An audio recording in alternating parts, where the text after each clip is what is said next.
Au cœur du vieux quartier de Toukra, se trouvait un salon de coiffure bien étrange.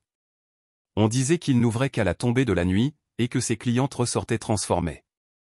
La coiffeuse, nommée Yandé, était connue pour ses doigts légers et ses tresses parfaites. Personne ne savait d'où elle venait.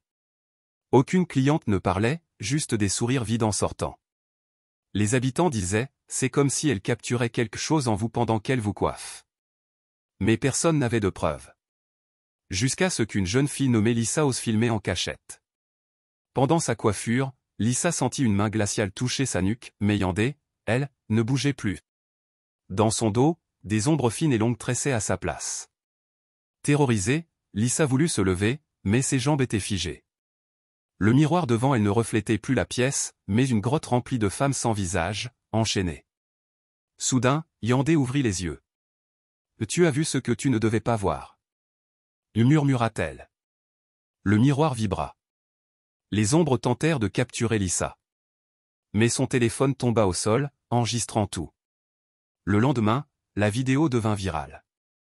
Tout le quartier vit ce que Lissa avait vu. La peur envahit les rues. Le salon fut encerclé par les anciens du village. À leur arrivée, Yandé les attendait, sereine. « Je n'ai fait que coiffer les vaniteuses.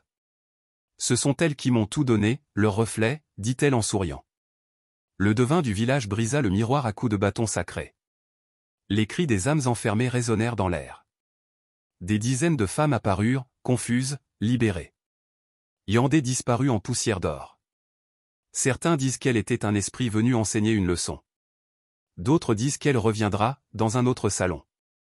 Depuis ce jour, aucun salon n'osa s'ouvrir à la nuit tombée. Et plus aucune femme ne regarda son reflet sans se poser de questions. Ce qu'on voit dans le miroir n'est pas toujours ce qu'on est. Quand tu cherches la beauté à tout prix, tu risques de perdre ce qui fait ton âme.